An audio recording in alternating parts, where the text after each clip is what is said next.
ሞልተው የሚወጡት ጌታዊ ዛሬ በሞተር ስራ ይሄን ያህል ገንዘብ ስጠን ብለው ነው የሚወጡት። ጠንቋይም ቢመጣ ያጅባል፣ ሰባኪም ቢመጣ ያጅባል፣ ነብይ ነኝ ያለም ሰው ቢመጣ ያጅባል፣ አይመለከተውም። እና በጣም ብዙዎቹ እንደዛ ነው። አሁን ቅርብ ጊዜ አንድ ነብይ ወደ ቴፒ ሄዶ ሙሉ ክሩን ያከራየው ሰው ደውሎልኝ ነበር እና እንከፍልሃለን ምናምን ብለውት የሰውየውን ስም አልነግራችሁ ብሩን ለመጠየቅ አሁንም ፕሮሰስ ላይ ስለሆነ ልጁ ሚስጥር አላወጣም ብዬ ነው። እና ገንዘብ ሳይከፍሉት ሄዱ። ነዳጁን አባክነውበት ጆይና ግባ አላየውክም እኮ ስትወርድም አላየውክም፣ ይቅርታ። እና የነዳጅ አባክነውበት ስንት ቀን ነው? 6 ቀን ነው 7 ቀን ትራንስፖርት ተገልግለውበት ሳይከፍሉት ነው የወጡት ከከተማ ማለት ነው። እና አዳማ ያላችሁም ወገኖች አጃቢ ተብላችሁ ይከፈላችኋል ተብላችሁ የወጣችሁ ሰዎች አደራ ገንዘብ ሳይከፍሏችሁ እንዳይወጡ በአይነ ቁራኛ ተከታተሏቸው ለማለት ነው። ቴንክ ጆዬ መናገር ትችላለህ።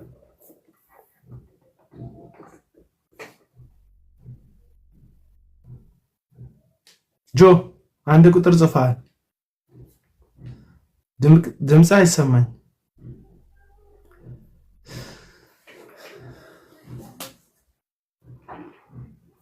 ሜሮን እሺ ነይ ግቢ።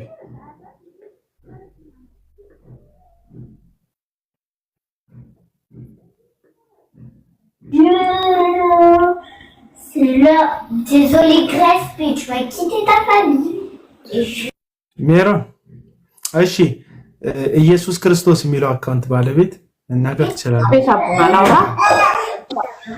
አውሪ። ኢምፖርታንት ያስቸኮለች ነገር ካለ አውሪ። እናስቀድም። አላስገባም ስላልከኝ ነው። እሺ ሄሎ አቡና። እሺ ቀጥይ። ይሰማል? አዎ ይሰማል። እህታለም ይሰማል። እሺ በቅድሚያ በጣም እንደምወድህ ከእውነት ነው የምነግርህ።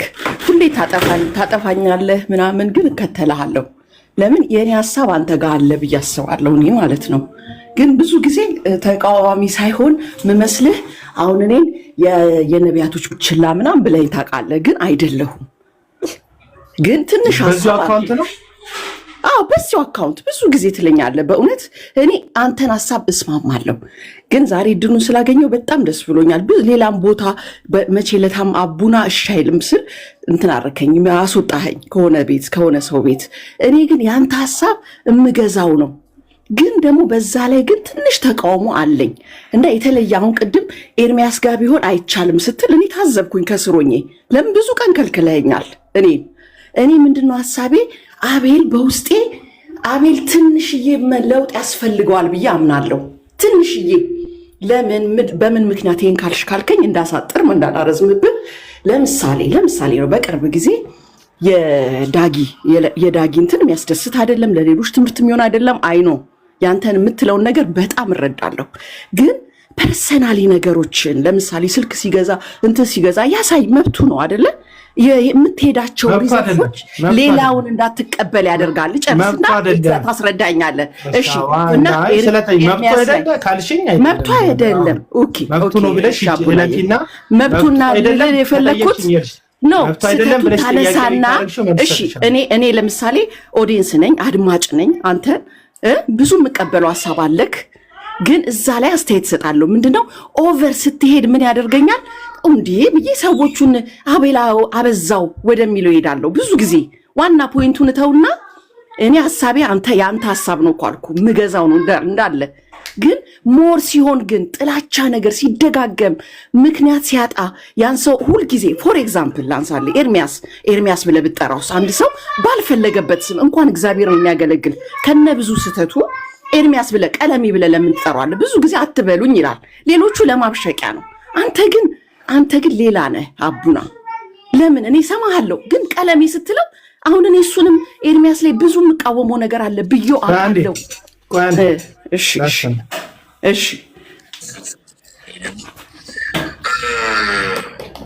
አሁን ይሄ ዘማርያማዊት የተባለው ሰው ስሙ ዘማርያም እንዳልሆነ ስላወቁ ነው ዘማርያማዊት የሚል ስያሜ የሰጠሁት። ስሙ አይደል በድሉ ነው ስሙ የሚባል ነገር ሰማሁ። እውነት ይሁን ውሸት አላውቅም፣ ግን ስሙ በድሉ ነው። ይሄ ዘማርያም የሚለውን ስም ያወጣው ለራሱ ነው። የምሬ ነው የምነግራችሁ። ይሄ ማጣራት ትችላላችሁ። ዘማርያም የሚል ስም የለውም ልጁ። አዮ እና ዘኢየሱስ እንኳን ቢለው ጥሩ ነው። እሺ ስለዚህ እኔም ቀለም ወርቅ የምለው ስሙ ስለሆነ ነው ለማለት ፈልጌ ነው። እሺ ሜሪ ስሙ ቀለም ወርቅ ነው ኦሪጂናል ስሙ። እኔ አሁን ይልሽ ውሸት አልወድም። ኔቸሪን ካልተረዳሽ ውሸት አልወድም። አቤሏ አውቃለሁ በደንብ እኔ ረጅም ዓመት ነው አንተን ውሸት ደግሞ አልወድም ስል ይልሽ ምን አይነት ውሸት አልወድም መሰለሽ? ለምሳሌ አሁን እኔ አቤል በሬቻ ነው ስሜ። አቤል በሬቻ ነው የመታወቂያ ስሜ አቤል በሬቻ ነው። በሬቻ ደብሮኝ አይደለም የለወጥኩት። የሰፈር ስም አቡና ስትይኝ አይደብረኝ። የሰፈር ስም ነው ነገርሻለሁ። አቤል ስትይኝ አይደብረኝ። ከፈለግሽ ሌላም ቅጽል ስም ብታወጪ ችግር የለውም። ግን በሬቻን ከኋላ ያወጣሁት በበሬቻነቱ አፍሬበት ሳይሆን የሆነ ጊዜ ላይ ወደ ሚዲያ ስመጣ ካታጎራይዝድ እንዳያደርጉኝ። ገባሽ? በሬቻ ሲባል የኦሮሞ ስም ገባሽ? እዛ የሆነ ነገር ውስጥ እንዳይከተት ነው። በቃ ይሄ ስም የአባቴ ስም ነው፣ አከብረዋለሁ። ፈልጌ አይደለም ኦሮሞ የሆንኩት። ጠልቼውም አለ። ኦሮሞነት የሚናቅ አይደለም፣ የተከበረ ህዝብ ነው፣ የምወደው ህዝብ ነው። በጣም በቃ የምቀበለው ህዝብ ነው። ባልቀበለው ማንነቴ ምንም እንትን የለውም። እና ግን የሆኑ ሰዎች ወንጌል ስለያዝኩኝ ካታጎራይዝ እንዳያደርጉ ማህበረሰብን ሁሉ እንደምቀበል እንዲታሰብ አቤል አቡና ብዬዋለሁ በቅጽል ስሜ። ስለዚህ አቤል አቡና ደቡብ የሚመስለው ሰው አለ፣ ሌላም የሚመስለው ሰው አለ፣ የክፍለ ሀገር ልጅ የሚመስለው ሰው አለ። የአዲስ አበባ ልጅ መሆኔን የሚያውቃል። አይመለከትም፣ የኔ እንትን አይመለከተኝም። ግን በቃ እንደዛ ብያለሁ። ይሄው ግልጹ ነግሬሻለሁ። ምንድነው ማስረጃ ካልሽኝ መታወቂያንም አሳይሻለሁ ከፈለግሽ። ቀለም ወርቅ አይተንፍሱ ይልሽ ገንዘብ ሲልኩለት በተለይ እዛ ሀገር ያሉ ሰዎች ገንዘብ ሲልኩለት አሁንም ድረስ ቀለም ወርቅ አይተንፍሱ ስሙ። ገባሽ? ያ እኔ እኮ የኔ ጥያቄ እሺ መልስልኝ አቤላ። አንተ አቤላ አትበኝ ብትለኝ አቤላ እኔ መባል አልፈልግም ካልከኝ ምን ችግር አለው? አንተ በማትወደው ነገር እኔ ባልጠራክ። ስለዚህ ይኸውልሽ ቀለም ወርቅ ለምን አሁን ጥሩ ነገር እንኳን አትበለኝ ካለ ቀለም ወርቅ አትበለኝ ካለ እኔ ቀለም ወርቅ አትበለኝ ማለት ይኸውልሽ ይሄን ያለ አቤልዬ የኔ ሐሳብ ቀለም ወርቅ አትበለኝ ካለ ሰው በመታወቂያ በአዲስ ይኸውልሽ ሜሪዬ በአዲስ ዘመን ስሜን ቀይሬያለሁ ማለት የለበትም። ውሸት ስም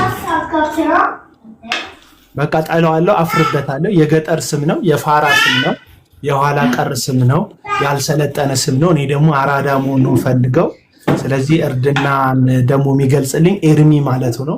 ቀለም ወርቅ ተንፍሱ ትንሽ ይከብዳል፣ ስሙ ለአፍም ይከብዳል። ስለዚህ ኤርሚያስ የመጽሐፍ ቅዱስም ስም ስለሆነ ይህን ስም ስጡን ብሎ ይናገር። ኦፊሻሊ ከተናገረ ጌታ ምስክር ነው። አልወድም አለ እኮ ኤርሚ አባቱ ታዲያ አይደለም። አሁን ይሄ ሰው እንደ ስሙን ይጠራል። እኔ እናንተ ይሄ ስም የመጣው ለማብሸቂያ ነው የመጣው አይደለም ነው። አትድረቂ። ስሙን ለምን ይጠላል? ስሙ እንዲያውን አሻለ ጠይቂ ራስሽ። እሺ እኔ አላውቅም። እኔ እዛ ድረስ እኔ አሁን ምን መሰለኝ ነው ስሙን ለምን ይጠላል? አንድ ሰው አባቱ ያወጣለትን ስም የአባቱን ስም ለምን ይጠላል? እኔ ተፈልጋችሁ ካሁን በኋላ አቤል በሬቻ ብላችሁ ጠየቅኩክ። አሁን ብትለኝ አንተ አቤል አትበይም ብትለኝ ምን ችግር አለው? አቤል ባልልህ ምን አንተን የሚያሳዝንህ ከሆነ አንተ ማትደሰትበት ከሆነ የኔ ፐርፐስ ምንድነው? አትጥሩኝ ባልክ ስም ስጠራክ ጠይቂው ስም ስላወቁ ዘማርያማዊት የሚል ስያሜ የሰጠሁት ስሙ አለ። በድሉ ነው ስሙ የሚባል ነገር ሰማሁ። እውነት ይሁን ውሸት አላውቅም። ግን አይሽ ሰውን በስሙ ነው መጥራት ያለብሽ። በተለይ በመታወቂያ ስሙ ወደደውም ጠላው ምን አገባኝ። አራዊላ እግዚአብሔር እውነቴን ነው። ስሙ አይደለማ እንተ ኤርሚያስ ስሙ አይደለም። በውሸት ስም ትጥራው ጋሺ። እሺ አትጥራው፣ በውሸት አትጥራው። ቀጥሎ ያለው አንተ ካልተደሰትክ እኛ መጀመሪያ እኮ እኔ ሰው ለማስደሰት አይደለም የተቀመጥኩት እዚህ። ካዘንክ ግን ለምን አሁን እኔ ይሄንን አታርጊ የሚለው ካዘነ በአባቱ ይዘን በእኔ ስሙን አላወጣሁለትም። በአባቱ ይዘን አባቱ የሰጠው ስም ነው እንዴ። ሜሪ ደግሞ ለምንድን ነው የምትገጀሪው? አንቺ እራስሽ ካዘነ በአባቱ ይዘን በጣም ነው እንጂ የገጀርሽው ሜሪ። በዚህ ነው ተው እንጂ መነሻ እኮ አለን አይደለ? መነሻ አለን። ሁላችንን የሚያገናኘን ወንጌል ነው አይደለ?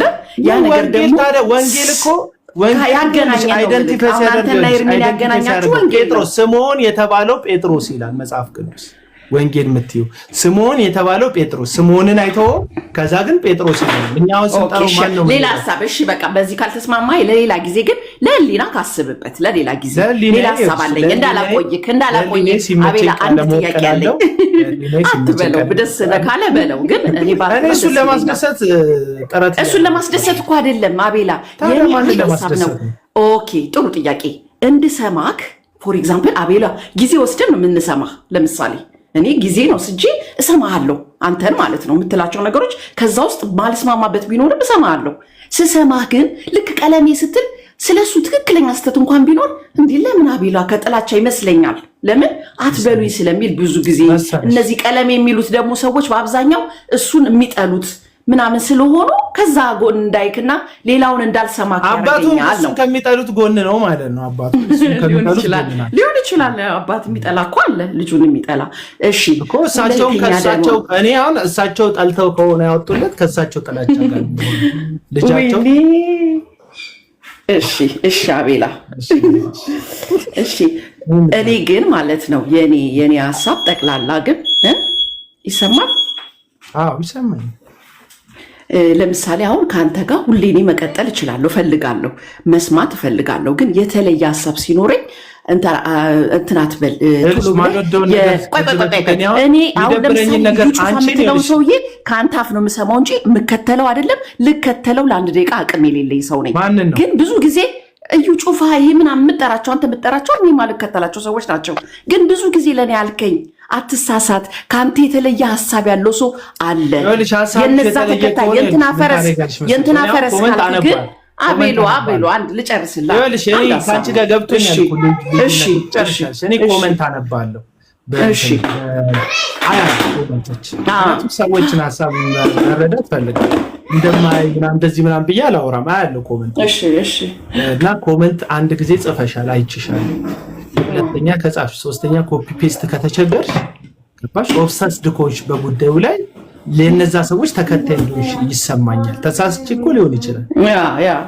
ተሳስቼ እንዳልሽ ሊሆን ይችላል። ግን አንተን ልቡ ምንድነው? ለዚህ ነው በቃ ድግግሞሽሽ ነው ያንን ድግግሞሽ ነው። እኔ ደግሞ ተቃራኒ እንትን አልልም። ይሄ በስድብ በምናምን አይደለም። ለምን እኔ ስድብ ብቻ እኮ አይደለም መቃረን ማለት ተቃራኒ ስድብ እኮ አይደለም። አንድ ኮመንት ድግግሞሽ ሲኖረው በዛ ነገር በጣም ተይዘሻል ማለት ነው በጉዳዩ ላይ። ስለዚህ በዛ ጉዳይ ሊያዙ የሚችሉት እንዳንቺ ሊያዙ የሚችሉት ደግሞ ካዳሚዎቹ ናቸው። አንቺ እኮ አይደለሽ። አንቺ ግን ኮመንቴሽን እዚች ጋር ብዙ ቀን አልሰማ ስላልከኝ እደጋግማለሁ። ገባ ባገኘው አቤላን ባገኘው ብዬ ነው። እኔ ግን ብዙ ጊዜ ከተላለው እኮ ባገኘው በቃ አቤላ ብዙ ሰዎችም ሲሉ ካስቴት ሲሰጡ ካያለው። ግን እኔ የራሴን ማለት ነው አቤላ ትንሽ ይብታስተካክል ምናምን የሚል ነገር አለኝ።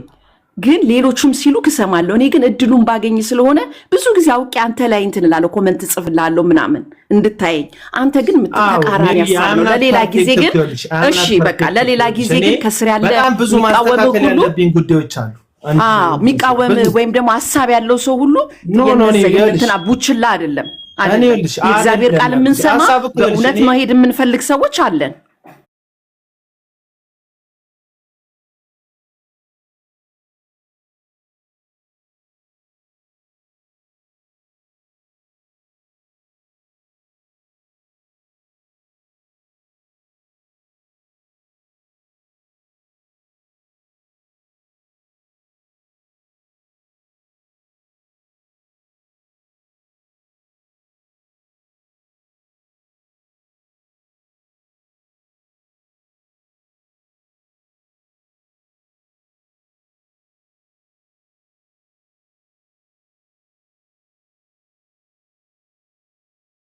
በንጹህ ሊና የምንሰማ ቅድም ደግሞ ያለች ልጅ አለች። አንድ ሀሳብ በጣም የተስማማኝ በዚሁ ሳልወርድ በቃ መቼ እኔም በውስጥ የምናፍቀው አሁን ለምሳሌ አቤላ በውስጡ ይሄ ነው ያለው አይደለ? በውስጥ ያለ ነገር ነው ይሄ፣ ሸክምህ ነው። አይቻለሁ ረጅም ዓመት ይሄ ሸክምክ ነው። አንተ ይሄ ሸክም ነው። ኤርሚያስ ኦርቶዶክሶችን ላይ እንትን የሚለው ደግሞ የእሱ የመጣበትን መንገድ አንደርስታንድ ማድረግ ሙሉ ለሙሉ ባለስማማም አንዳንድ ንግግሮቹ ላይ የመጣበትን ለምን ኦርቶዶክስን ትነካለ ማለት አይቻልም። እኔ ኦርቶዶክስ ለምን ትነካለ አይደለም ብዙ ጊዜ ስትለው ሰማለሁ። አቤላ ስትል ሰማለሁ። ጥላቻ ሰባኪዎች ናቸው። በተለይ ኦርቶዶክስ ውስጥ ቄስ ነበርን ዲያቆን ነበርን ምናምን የሚሉት ሁሉንም አይደለም። እንዲሁ ከቅንነት እኛ የምንሄደው መንገድ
በሌላው ማህበረሰብ በሌላው ህዝብ መካከል ጥሩ ግምት እንዳይሰጠው ያደረጉ ነው።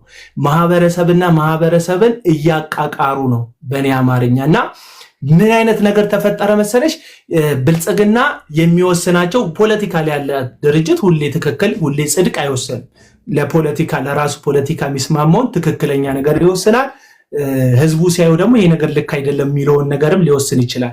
ለጥፋቱም ተጠያቂ ለልማቱም ተደናቂ መሆን ያለበት ስልጣን ላይ ያሉት መሪዎቻችንና ፓርቲው ነው እንጂ ፕሮቴስታንት እንደ ፕሮቴስታንት ሃይማኖቱን ነው ይዞ ሃይማኖት ፖለቲካ ላይ ጣልቃ አይገባም፣ ፖለቲካ ሃይማኖት ላይ ጣልቃ አይገባም የሚል የተደላደለ ህገ መንግስት ያለን ሀገር ስለሆነ ሃይማኖታችን ላይ ብቻ ነው ማተኮር ያለብን። ወንጌል ነው መስራት ያለብን። ወንጌል መስበክ ላይ ነው ትኩረት ማድረግ ያለብን። እነዚህ ሰዎች ግን የወንጌል ስብከቱን ወደ ፖለቲካ ከፖለቲካው ጥቅም ለማግኘት ብለው በራሳቸው ተነሳሽነት በጣም በቃ እንደዚህ አብይ ይሄን ዓመት ይገዛል እንደዚህ ይገዛል እንደዛ ይገዛል ብለው ሌላው የሚሰማቸው ማህበረሰብ የሁሉም ነገር ተካፋይ እንደሆነ አድርገዋል። ለምሳሌ የትግራይ ጦርነት ብታነሺ ማይመለከታቸው ዘማሪዎች ከመከላከያ ጎን ነኝ ምናምን ይላል። ኦፍ ኮርስ ሁላችንም ከመከላከያ ጎን ነን። እርስ በርስ ለምናደርገው ፍጅት ግን እንደ ሃይማኖት ሰባኪ የእርቅና የሰላምን ስብከት ነው መስበክ ያለብን። ለምን ስትይ መጽሐፍ ቅዱስ የሚናገረው የሰው ልጅ የሰውን ነፍስ ሊያድን እንጂ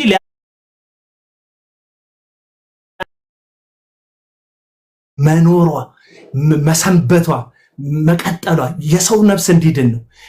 በጦርነት ምክንያት ከጠመንጃ አፍ የሚወጣ እሳት ግን ነፍስ ነው የሚገለው። ወንጌል ያልደረሰውን ነፍስ ይገላል።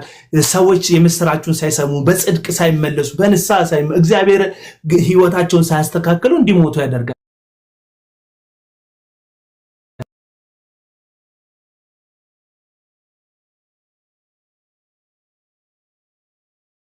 አገር ሰላም እንድትሆን አገር ቀና እንድትሆን ህዝብ ከህዝብ ጋር እንዲዋደድ እንዲፋቀር ማድረግ ነው ያለብን። እዚህ ውስጥ የሁሉም ስህተት ተካፋይ እንዲሆን የመሰሉ ሐሰተኛ ነቢያቶች አሉ።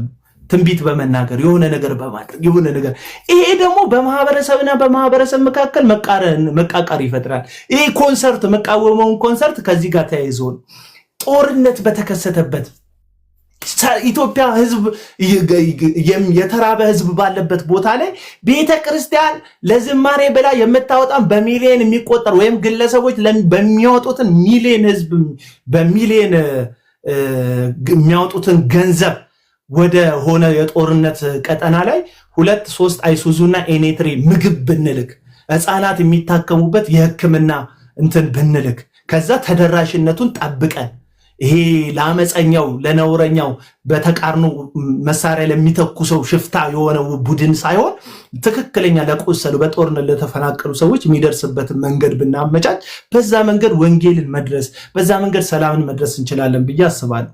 ደጋሹ ማን ነው? አሁን ላይ ፕሮቴስታንቱ። ዘላዩ ማን ነው? ፕሮቴስታንቱ። ይሄ ደግሞ ገባሽ ዘመን ይመጣል፣ ጊዜ ይሄዳል፣ የኢትዮጵያ ህዝብ ይቀጥላል። ነገና ከነገ ወዲያ ወንጌላችንን ወደ ሰሜን ወደ ምስራቅ ወደ ምዕራብ በምን ልብ ልናደርስ ነው የሚል ፍርሃት ስጋት አለብኝ። ጭምጭምታውንም አይቻለሁ። እዚህ መሃል ላይ ሶሻል ሚዲያ ላይ ያሉ ሀገር ውስጥ የማይኖሩ እናታቸውን አባታቸው እህቶቻቸው ልጆቻቸውን ውጭ ሀገር አስቀምጠው ልክ እንደ ትዝታው ሳሙኤል አይነት ልክ እንደ ኤርሚያስ ቀለመወርቅ የተንፍሱ አይነት እነዚህ ሰዎች ውጭ ሀገር ነው ያሉት። ሃይማኖቱ በዚህ ያለው ጴንጤ ምንም የሚያስተውለው ነገር የለም። ግራና ቀኝ ከጊዜ ወደ ጊዜ ኦርቶዶክሶች ፕሮቴስታንት ላይ ያላቸው ጥላቻ ጨመረ።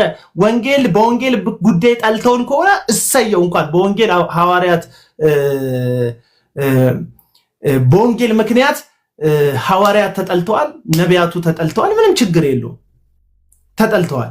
ግን በእኛ ክፉ ንግግር በእኛ መጥፎ ቃላት አጠቃቀም በእኛ የሆነ ነገር አጠቃቀም ምክንያት ሰዎች እንዲጠሉ ሃይማኖቱ እንዲጠላ ቤተ እምነቱን ሰዎች እንዳይወዱ ማድረግ ልክ ያቺ ልጅ ባለፈው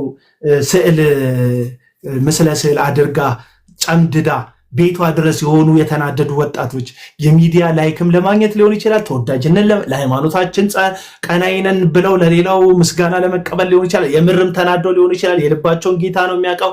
እነዛ ልጆች ግን ሄደው እዛች ልጅ ቤት ማንኳኳታቸው ነገ የብዙዎቻችን ቤት ስላለማንኳኳቱ ማረጋገጫ አይደለም። ማረጋገጫ ሊሆን ይችላል፣ ማስጠንቀቂያ ደውል ሊሆን ይችላል። ፈርተን ዝም እንበል አንበል፣ በጥበብና በፍቅር እናደርገው ነው ከሌላ ቤተ እምነት ጋር ያለን። አሁን እኔ ነቢያትን ለምን በክፉ ቃል ትናገራለህ ምናምን ይላል። የቤት ውስጥ ጉዳይ ሲሆን በኃይለ ቃል መናገር አይቻልም። የደጅ ጉዳይ ግን እንደፈለጉ መሳደብ ይቻላል። ለምሳሌ እየነገርኩሽ ነው። ለምሳሌ ቀለመወርቅ የተንፍሱ በጣም ካጦጥ ንግግሮች ይናገራል። ጳጳሳቱ ላይ ፓትርያርኩ ላይ ብዙ ይናገር። ማንም ሰው ግን ይሄ ነገር ልክ አይደለም የሚል የለም። ለምን? ወንጌል ተብሎ ተፈርጇል እሱ አገልግሎት። ይሄ አገልግሎትስ ሐሰተኛ ነቢያትን ማጋለጥ የጠንቋይ ካዳሚ ናቸው ምናምን ስል በቃ ይሄ ልጅ እኮ አፉ ትክክል፣ ይሄ ልጅ እኮ በጌታ የዳነ አይደለም ዳግም የተወለደ አይደለም ምን ይላል መጥቶ ጴንጤው። ለምን? ቤት ውስጥ ያለ ነገር እንዲጸዳ እንዲስተካከል የሚፈልግ ሰው የለም። ገባሽ አይደል? ከዚህ አንጻር ወንጌል አይናገር ሳይሆን በጥበብ ይደረግ፣ በፍቅር ይደረግ፣ በሰላም ይደረግ። ዘለፋውና ስድቡ ይቅር። ነገ ከነገ ወዲያ የኦርቶዶክስና የፕሮቴስታንት ቤተ እምነት በጠላትነት መታየት የለበትም። ተዋልደናል፣ አብረን ነው የምንኖረው። እህት ወይ ፕሮቴስታንት ሆናለች፣ ወንድም ወይ ፕሮቴስታንት ሆናል፣ ወይ አጎት ወይ አክስት፣ ብዙ ሰው አለ። ይሄ ሁሉ ማህበረሰብ ነገና ከነገ ወዲያ ማህበራዊ መስተጋብሩ መናጋት የለበትም ለማለት ነው። ይኸውልሽ ይህንን ነው ለመጠንቀቅ። ብዙ ጊዜ ፕሮቴስታንቶች ኦርቶዶክስ ላይ ሲናገሩ አንዳንዶች ከማህበረ ቅዱሳን ሁሉ ይከፈላል ብለዋል። እነ ኤርሚያስ እነ ኤፍሬም ባለ ጊዜ እነ ማን ናቸው ከሙስሊም ራሱ ይከፈላል ተብያል። ለምን? ሰላሙን ስለምፈልገው ህዝብና ህዝብ። ምክንያቱም የእኔ ልጆች አገር ቤት ነው ያሉት ከኦርቶዶክስ ወንድማቸው እህቶቻቸው ጋር ነው የሚኖሩት። ዳግማዊ ጥላሁን እሱም ብሏል። ከኦርቶዶክስ እህትና ወንድሞቻቸው ጋር ነው የሚኖሩት። የኔ ልጆች ህፃናት ናቸው። ገባኝ? እነዚህ ልጆች በሱ አፍ መክፈት ምክንያት በሚፈጠርባቸው የስም መጠልሸት ተሳቀው መኖር የለባቸው። ትምህርት ቤት ውስጥ ማለት የለባቸው። ኢትዮጵያ በብዙ ነገር ተፈትናለች። በብሔር ተሞክረናል፣ በብዙ በኢኮኖሚ ተፈትነናል። በብዙ ነገር ተፈትነን ስናበቃ የሆነ ነገር ተፈተረን ስናበቃ አንድ ያለን ህይወታችንን ልንሰጥ ኢትዮጵያ እኮ ዳቦ የሆነ ነገር ወጣ ሲባል ደቡብ ሱዳን እኮ መንግስትን ገልብጥ ይላሉ። ኢትዮጵያ ማለት ተረጋግቶ የሚኖር ህዝብ ተወደደበት አንገቱን ደፍቶ በጣም ጤነኛ ማህበረሰብ። አሁን መጨረሻ እየሆነ ያለው በአንዳንድ አላዋቂዎች እጅ በሃይማኖት እየተፈተነ ተረዳሽ? በሃይማኖት እየተፈተነ ሰው ደግሞ ሃይማኖት ያለ ብሎ ነገ ሆ ብሎ ወጥቶ እርስ በርሱ ቢጫረስ ይሄ የወንጌል አጀንዳውም አላማውም አይደለም። ለዛ እንዲጠነቀቁ ሙከራ ማድረገው ሲስተር፣ ይሄ ነው አጠቃላይ ሐሳብ። ጨርሻለሁ። አይመስልሽም ሜሪ? እሺ አቡና ያይ ተረድቻለሁ። በቃ እኔ አንድ የምለው ነገር ለአንተ ማለት የምፈልገው ልክ እንዳልከው ነው። ብዙ የተበላሹ ነገሮች አሉ። ቅድም እህቴ እንዳለችውን ከተቻለ አብሮ ሁሉም የዛን ሰው ነፃነት ሰጥቶ እንዲሰራ መተው፣ ለወንጌሉ መተው፣ አንዳንዱን ነገር ለእግዚአብሔር መተው። አሁን ለምሳሌ እኔ በጣም አሁን እኮ ሰውን ግራ አጋባ ነው እኮ አቤላ፣ ግራ እኮ የተጋቡ በዚህ መሀል ደግሞ መዓት ነው የሚኖሩት። በዚህ መሃሎች ሁሉ ተጠያቂ እንድንሆን እንችላለን ሁላችንም ማለት ነው። እና በተቻለ አቅም ግን በጥበብ ማድረግ፣ አንድ የሚኮንበት ነገር ካለ የሰውን መቀበል፣ ራሳችንን እንዲቀበሉ እንዳልከው ደግሞ ብዙ የተበላሹ ነገሮች ስላሉ ያንን ለማስተካከል ሰዎች እንዲሰሙን በሚያደርግ ጆሮች እንዲቀበሉን በሚያደርግ መንገድ ቢሆን ባይነኝ። በቃ የኔ ሐሳብ ይሄ ነው አቤላ። እና አንድ የምትሆኑበትን ቀን እናፍቃለሁ። ይሄ ነው። በጣም አመሰግናለሁ ድል ስለሰጠኸኝ። እሺ ቴንክ ዩ። አንተ አሁን ፕሮፌት ምናምን የምትባል በእንትን መተህ ሼር ያደረግክልኝ ብሎክ አድርጌያለሁ። አንተ አሁን ከእንትንም ብሎክ መደረግ አለብህ። በሾካኮ መተህ ቴሌግራም ላይ ድረስ መተህ ሊንክ የራሴን ቪዲዮ ለራሴ እንደ እንትን ይንኩልኛል። ጆዬ ልትናገር ነበር ቅድም?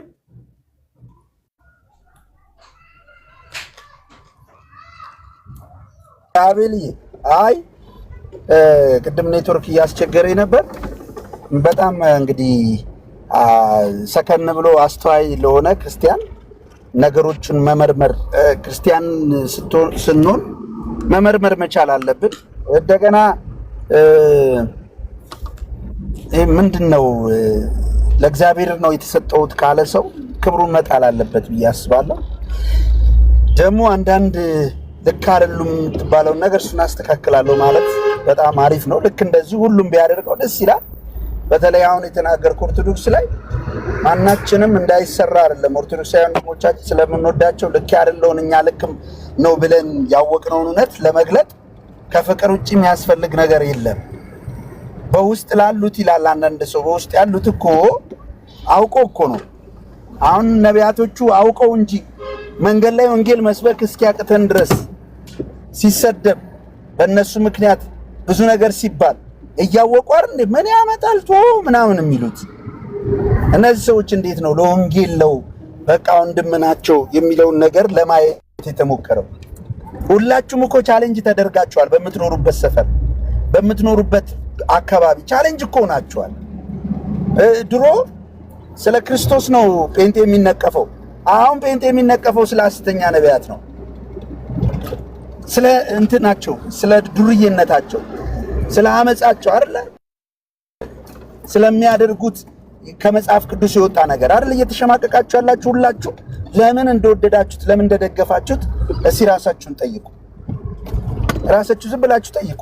እንደዚህ ጊዜ ተዋርደን እናውቃለን? እንደዚህ ጊዜ ወንጌል አማኞች ክብራቸውን አጥተው ያውቃሉ ወይ?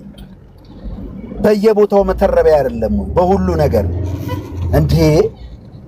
በጣም ከፍተኛ የሆነ መሸማቀቅና መዋረድ ያለበትን እንዴት ነው ያን ውርደት እንደ ክብር ያሰብነው? ለዛ መጋደል ያለበት ሁሉም ሰው ነው ብዬ አስባለሁ። ተጋደሉ ስለሚል ባይብል ተጋደሉ፣ ከእውነት ጋር አቁሙ፣ እውነትን ውደዱ ስለሚል ከእውነትም ስለተወለድን ማለት ነው እንጂ እከሌ ወዳጄ ነው እከሌ ቤስት ፍሬንድ ነው በሚል ሊሆን አይገባም። ተጋድሏችን ደግሞ ግማሽ መሆን የለበትም። በሁሉም ነው ሰይፋችን በሁሉም አቅጣጫ የተሳለ ሊሆን ይገባል እንጂ ለሰንበዲ ማይሰራ ሰይፍ ሊኖረን አይገባም። የእግዚአብሔር ቃል ሰይፍ ነው፣ በሁለት በኩል የተሳለ። እንደ ቃሉ ካልሆነ በቃ አልሆነም። ቅድም እህታችን ሙሉ እንደ ቃሉ እየጠየካት ነበር። እሷ ግን እንደ ቃሉ አልነበረም የምትመልሰው። እንደ እግዚአብሔር ቃል ከሆነ ጥርት ያለ ነገር ነው ስትናገር የነበር። ለምሳሌ ወንድሞች ማንን በመካከላችን ሐሰተኛ ነቢያቶች እንዳሉ ጌታም ተናግሯል፣ ሐዋርያትም ተናግሯል። ጳውሎስም በደንብ አስረግጦ ቤተክርስቲያን ደግሞ በጣም የተመሰገነችበት ሐዋርያንን የሚሉ ሐዋርያ ሳይሆኑ ሐሰተኞችን መርምረው ስላገኙ ነው። ያንን መርምረው ያላገኙ ቸል ያሉትን ደግሞ ሲነቅፍና እገላለሁ ልብና ኩላሊትን መመረምር እኔ እንደሆንኩ እስኪያውቁ ድረስ ከሷ ጋር የሚያመነዝሩትን ኤልዛቤልን ቸል ብለዋል ተባለ። በዚህ ዘመን ዓለማዊነትን እያለማመዱን ለጣዖት የታረደውን እንድንበላ ለዓለም ማለት ነው ዓለማዊነትን እያለማመዱ ሰው ሁሉ ዓለማዊ ሆኖ እያለ እያያችሁ መስቀልን ጥሎ የክርስቶስ ኢየሱስን ዱካ ጥሎ በዓለም እንኳን የሌለ ነውሮች እየተደረጉ በእግዚአብሔር ቃል ይህንን መታገስ ማለት ለእግዚአብሔር ፍቅር እንደሌለን ያሳያል ወዳጆቹ። ስለዚህ ሰከን በሉ። አላነበባችሁ ይሆናል። አንድ ሰው ደግሞ አንብቦ ነገፍቶት ውስጡን ካነሳሳውና ውስጡ መሸከም አቅቶት ያሸክም ሆኖበት ዋጋ እየከፈለ እያለ እንደገና እናንተ ሰይፍ መዛችሁ እዛ ሰው ላይ መጣል የለባችሁ። ስለዚህ በሁሉም አቅጣጫ ክርስቶስ ብቻ ይክበር። አዘ ፕሮቴስታንተኛ ክርስቶስ ብቻ ብለናል። ጌታ ብቻ መክበር አለበት። እሱ ብቻ መሰማት መደመጥ አለበት። በቃ አለቀ። ማንም አይሰማ። መላእክት የለ፣ ሰው የለ፣ ማን የለ። ስለዚህ ኦርቶዶክሳውያን ወንድሞቻችን ቢሆኑ ካቶሊክ ቢሆኑ ሙስሊም ቢሆኑ እንዴ በፍቅርም ማንሰብካቸው ወንጌል ታዲያ ምን ይሰራል? ምንንስ አይተው ይመጣሉ? እሱም ሊታሰብበት ይገባል እንጂ መሰራት አለበት። እንደግፋለን ሁሉንም። ውሸት ደግሞ የትም ውሸት ነው።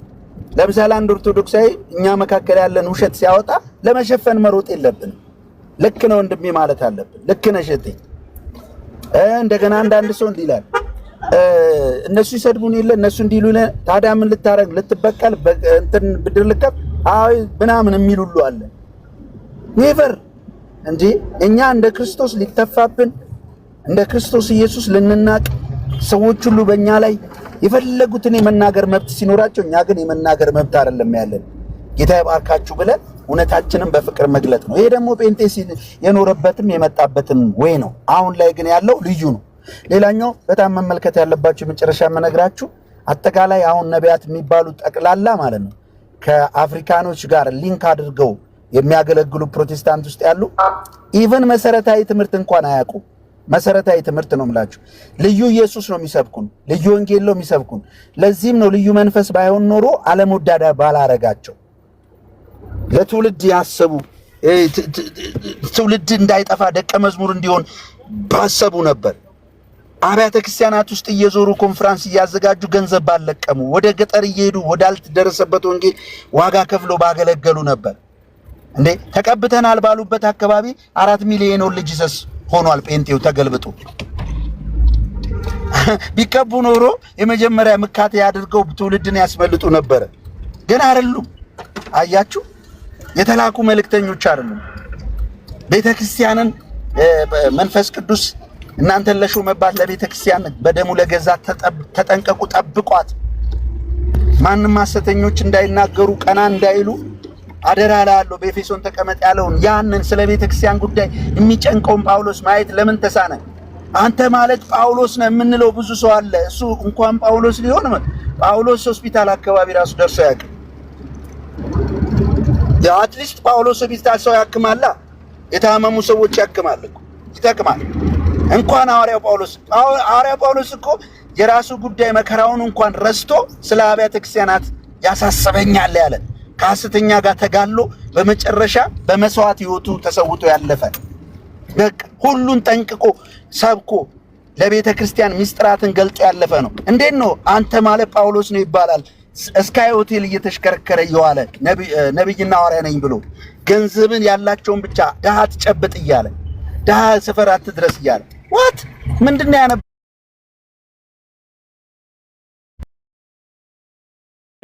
ከዓለም ላይ ካሉ ድሃ ሀገሮች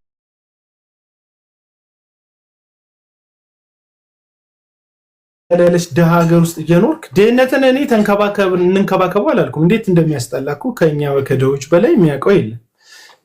ድህነት በጣም አስጠሊታ ነው እና ደግሞ ድህነት በጣም በቃ ሰውን የሚያዋርድ ነገር ነው። ግን ወንጌል ሁሉንም የሚያቅፍ ነው። የሀብታሞች አይደለም፣ የገንዘብ ባለ ሀብቶች አይደለም። ወንጌል ለልበ ንጹሃን ነው። ወንጌል በኃጢአት ለወደቁ ጭምር ነው። ለዛሉ ለደከሙ ተስፋ ለቆረጡ ጭምር ነው።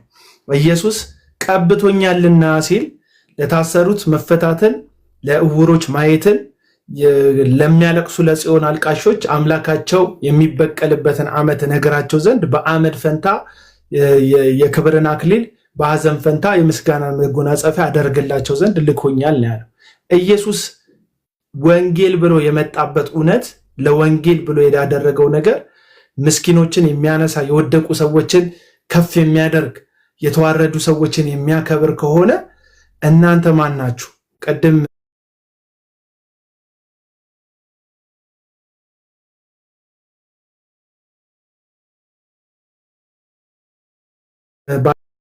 መሰበክን እንደ ስህተት እንደ የወንጌል ትክክለኛው ተደራሽ እንዳልሆኑ ማድረግ ትክክል አይደለም።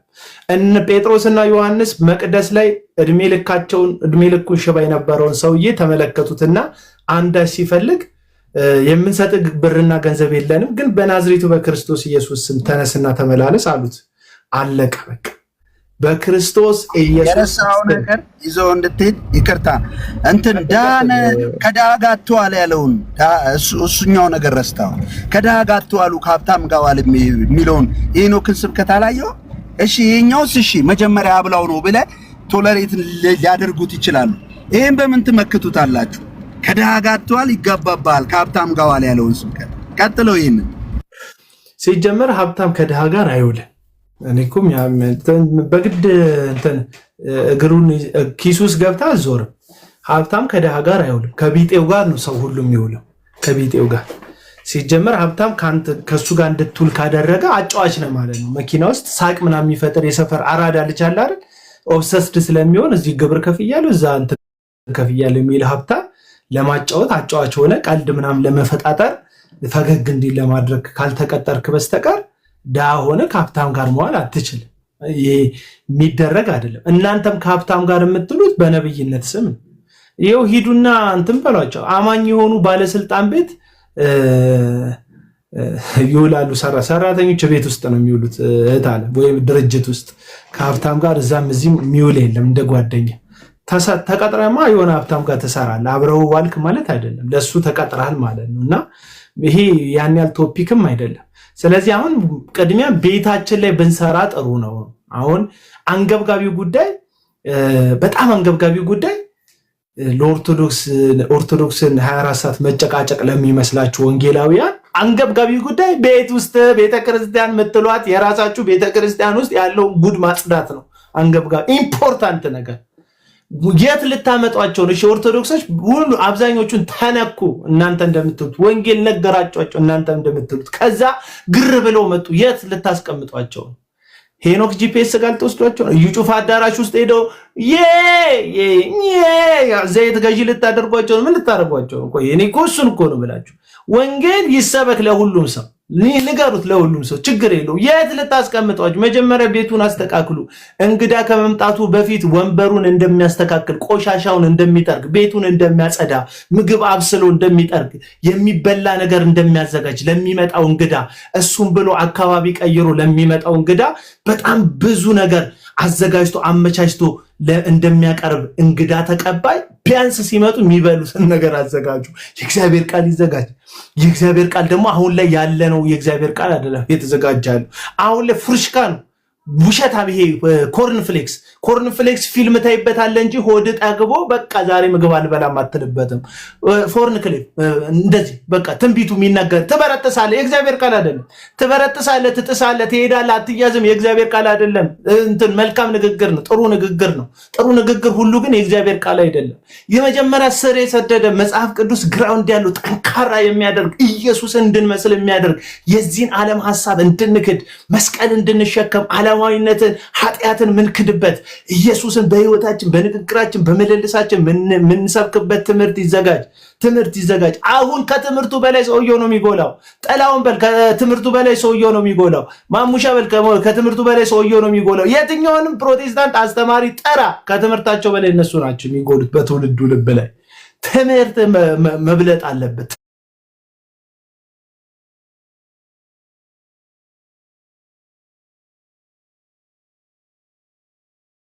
ምርት መጉላት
ሰው እውነት ነው። ቤተክርስቲያን መታከሚያ ናት፣ ማገገሚያ ናት፣ መጸለያ ናት፣ የሰውን ቋጠሮ መፍቻም ቦታ ናት።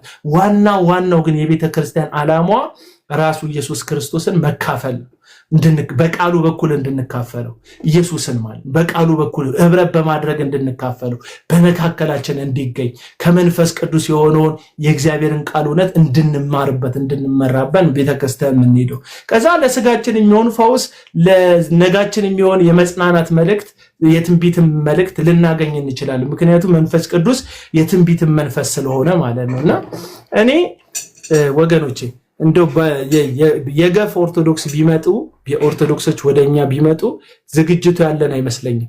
ቤተክርስቲያን ቤት ውስጥ በነበረችበት በደርግ ዘመን ቤተክርስቲያን ሁሉ ተዘግቶ በነበረበት በደርግ ዘመን የፕሮቴስታንት ቤተክርስቲያን በዛ ዘመን ቤተክርስቲያን ውስጡን ሰፍታለች እኮ። ግን ከኢህአዴግን መምጣት ተከትሎ ቸርቾች እንዲከፈቱ ሲፈቀድ ድንገት ቤተክርስቲያን ስትከፈት በጣም ብዙ ሰው መጣ።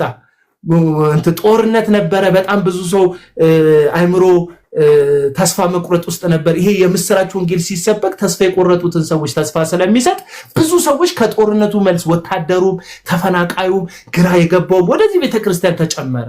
ግን ዝግጅት አልነበረንም። በቃ አልነበረም ዝግጅት። የቤተክርስቲያን ይሄ ሁሉ ሰው ይመጣብኛል ብላ አልተዘጋጀች። ስለዚህ አሁንም ዝግጅት ያስፈልጋል። የሰው ጎርፍ ከምትጠብቁ በፊት ጎርፉን እንዴት አንደል እናደርገዋለን ብላችሁ ተዘጋጁ መጀመሪያ። አለበለዚያ እንትን ነው የሚሆንበት ዝም ብሎ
ውጪ ስለደረሱ ሙሉ ወንጌል ቸርች ምናምን ያስኳቸው ይሄዳለሁኝ።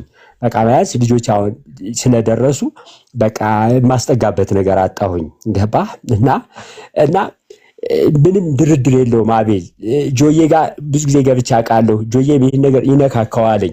ይሄ በተለይ ነብይ ነን ምናምን የሚሉ ሰዎች ቶታሊ ጥርግ ብለው ከክርስቶስ ትምህርት በክርስቶስ ኢየሱስ ትምህርት በሚመስል ነገር ውስጥ ገብተው ብዙ ሰዎች አቤል ሪሰርች ቢሰራኮ ብዙ ሰዎች ከጌታ ክብር ወጥተዋል።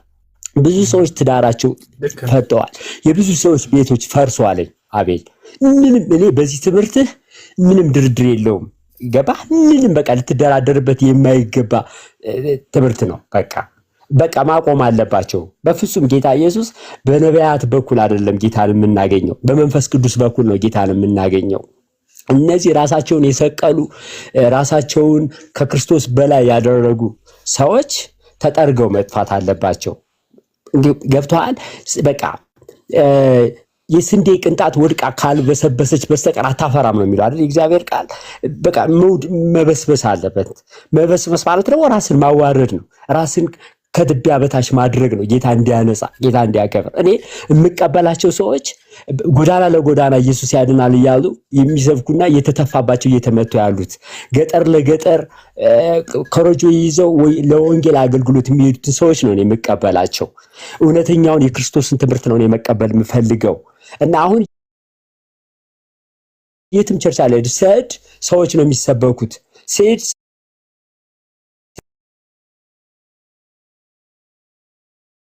ብን ያውቃል። አንዴ ምን ሆነ መሰለህ ጆዬ አቤላ የሆኑ ፓስተሮች ተሰበሰቡና ጠሩን እኛን ከ10 ምናምን ዓመት በፊት ማለት ነው። ከቸርች የቀረውበት ነገር ልንገራችሁና በቃ የሆነ ነገር አጣን ለቸርች አገልግሎት ደሞዝ ገንዘብ አጣን ምናምን ሲሉን አንዲት እህት ቀለበቷን አንዷ ሀብሏን በቃ የኪሳችን ገንዘብ በሙሉ እንዴት እናንተ እንደዚህ ናችሁ ላይ ሰጠናቸው። ከዛ ልክ ያንን ገንዘብ ሲያገኙ ቸርቿን ዝግት አረጓትና አዲስ አበባ ሄዱ። ከክፍለ ሀገር ነው የማወራለህና አዲስ አበባ ጥለውን ሄዱ። እሑድ ቸርች አገልግሎት ስንሄድ ሰው የለም። ከዛ የት ሄደው ነው ስንል አይ ልጆቻቸው ሚስቶቻቸውን ይዘው ሄደዋል። እንዴት አይነግሩንም? ሌላ ሰውስ ለምን የሚያገለግል ሰው ተክተውልን አይሄዱም ምናምን ስንል ይህንን ነገሯቸው ወስደው። ከዛ ሲመጡ አዝነናችሁ እንድዞሩ ትፈልጋላችሁ ምናምን ብለው ነው የሰደቡን። ገባህ? በቃ እና ቶታሊ በቃ ጥለን ወጣን። በቃ የተወሰኑ ልጆች ጥለን ወጣን እና ለረጅም ጊዜ የሆነ ነገር ነው። በቅርብ ደግሞ የገጠመኝን ነገር ልንገርህ። የሆነ አንድ የኦርቶዶክስ አማኝ ልጅ መኪና መግዛት ፈለገ አዲስ አበባ እና የሚገዛው ልጅ ክርስቲያን ነው። ገባህ? ከዛ ግዛው ምኑ በቃ ምንም ችግር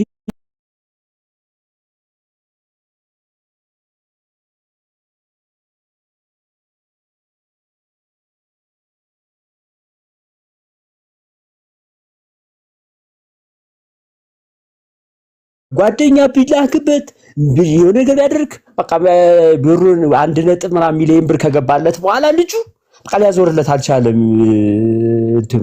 ከዛ በኋላ በሚስቱ እናት በኩል ሽማግሌ አስልኬ ጴንጤ ማለት እንደዚህ ነው ወይ ተብሎ አገርኩት እስኪል ድረስ እስከዚህ ድረስ ሌቦች ሆነን አለኝ። እስከዚህ ድረስ ከታማኝነት ወጣን አለኝ። ይሄ ደግሞ የሆነው በእነዚህ በሐሰተኛ ነቢያት የሐሰት ትምህርት በኩል የመጣብን ነገር ነው። ጌታን በእኛ ውስጥ እንዲገለጥ ጌታ በእኛ ውስጥ እንዲታይ የሚያደርግ ክርስትና ከሌለ የበሰበስ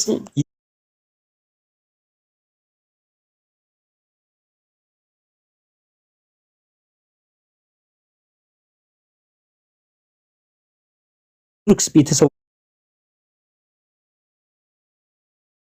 ጋር ነው የምኖር።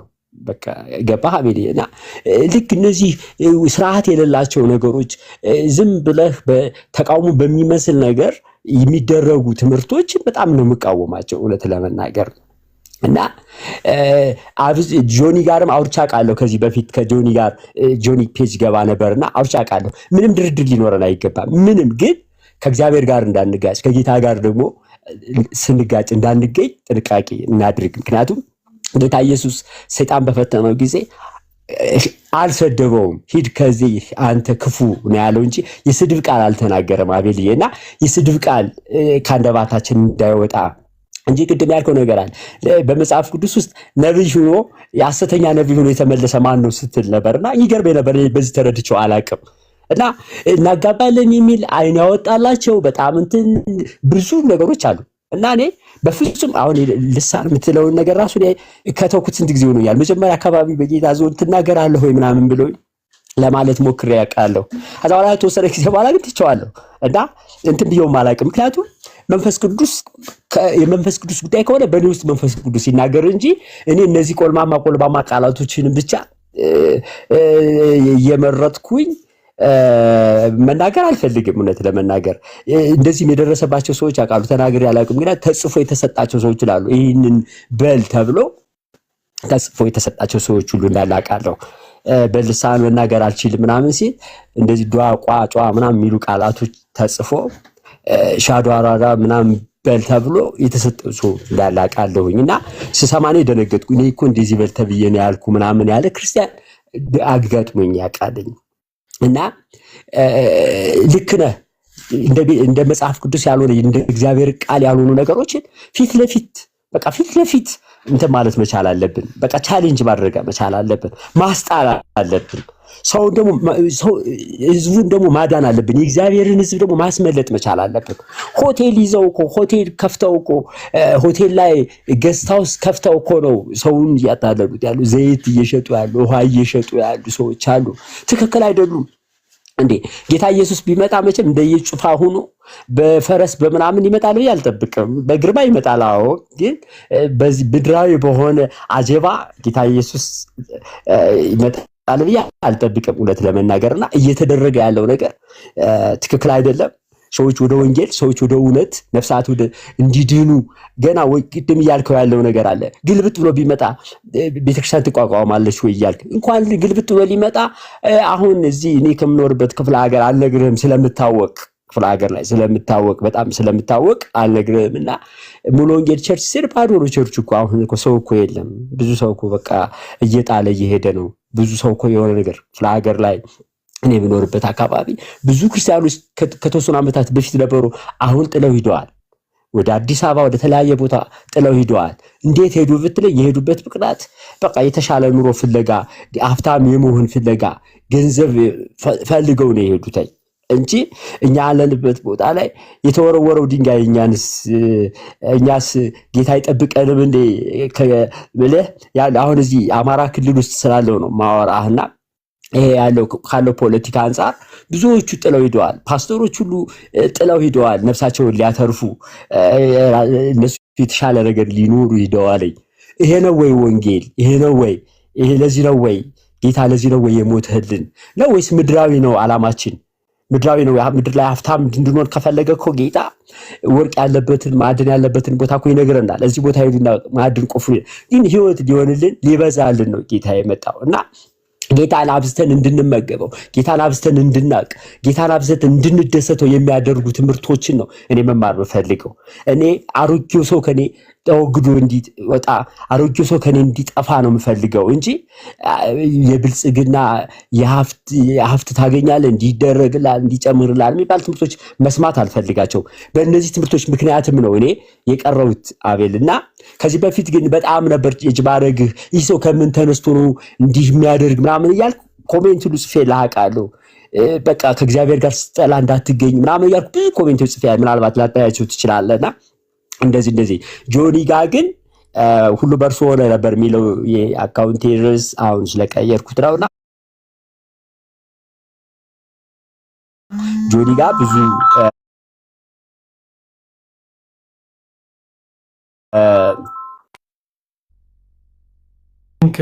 እንትን ገብቶበታል መሰለኝ። እሺ ቴንኪው ሼር ስላደረከን ሀሳብ። ያው እኔ ተናግሬ ልውጣ። ኢቫንጀሊስት ትናገራለህ ከቸርች በመቅረት ዙሪያ ላይ ብቻ ትንሽ በሚገርም ሁኔታ አሁን ቤተክርስቲያን ከሚሄድ ፕሮቴስታንት ያልተናነሰ ቁጥር ያለው ቤት ውስጥ የተቀመጠ ፕሮቴስታንት አለ። በልዩ ልዩ ምክንያት ግን አብዛኞቹ ምክንያት የሚሰጡት ከአገልጋዮቹ ከካራክተር አንጻር ነብይ ከምትለው ፓስተር ከምትለው ወንጌላዊ ከምትለው አስተማሪ ነው ከምትሏቸው ቤተክርስቲያን ውስጥ ካለው ዘረኝነት፣ ገንዘብ ላለውና ለሌለው ከሚደረግ ኢፍትሐዊነት፣ እድል ከማጣት ከብዙ ነገር አንጻር ቤተክርስቲያን ካለመጠየቅ የሚቀሩ የማይጎበኙ ሰዎች የሀብታሙ ቤት ፓስተር ነብይ የሚባሉ ሰዎች 3-4 ጊዜ ሀብታም ቤት ይሄዳሉ። ወዬ ኤልያና እንኳን ደህና መጣች ሰላም ልነታል እና ሀብታሞቹ ቤት ሄደ ይጠይቃሉ። ምን ይላሉ? ምስኪን ድሆች፣ የማይጎበኙ ሰው የማይፈልጋቸው ድሆች እኛን እግዚአብሔር አየንም ወይ ፓስተር አየንም ብለው ከቸርች ተቆራርጠው የሚቀሩ በቁጥር ቤተክርስቲያን ከሚሄደው ቁጥር ጋር ያልተናነሰ ሰው ቤቱ ተቀምጦ ተስፋ በመቁረጥ ከህብረት ወጥቷልና እነዚህ ሰዎች የሚመለሱበትን እድል ቤተክርስቲያን ቀድማ ብታመቻች ባይ ነኝ። እውነቴን ነው የምላችሁ። ወንጌልን ወደ ሌላው ከመስበክ ባለፈ ያሉትን መጠበቅ ወንጌል አይደለም ወይ? ለምሳሌ ኦርቶዶክሶችን ኑ ወደ ፕሮቴስታንት ኑ ወደኛ ኑ የኛ ትምህርት ጥሩ ነው ሰውን ከማምለክ ውጡ ምናምን ከምንላቸው በላይ ቤታችን ውስጥ ስላሉት ሰዎች ለምን አንሰራም? ቤታችን ያሉትን ሰዎች ለምን ኢየሱስን እንዲመስሉ አናቆያቸውም፣ አናኖራቸውም? እና ይህን ነገር ማሰብ አስፈላጊ ነው እንደ ፕሮቴስታንት ብዬ አስባለሁ። ኢቫንጀሊስት ቀጥል። አንተም ደግሞ ወደ ቤተክርስቲያን ብትመለስ ደስ ይለኛል ወንድም አለ ከልጆች ጋር ራስህን ብትመለስ። እሺ አቤላ፣ ሰላም ላንተ ይሁን።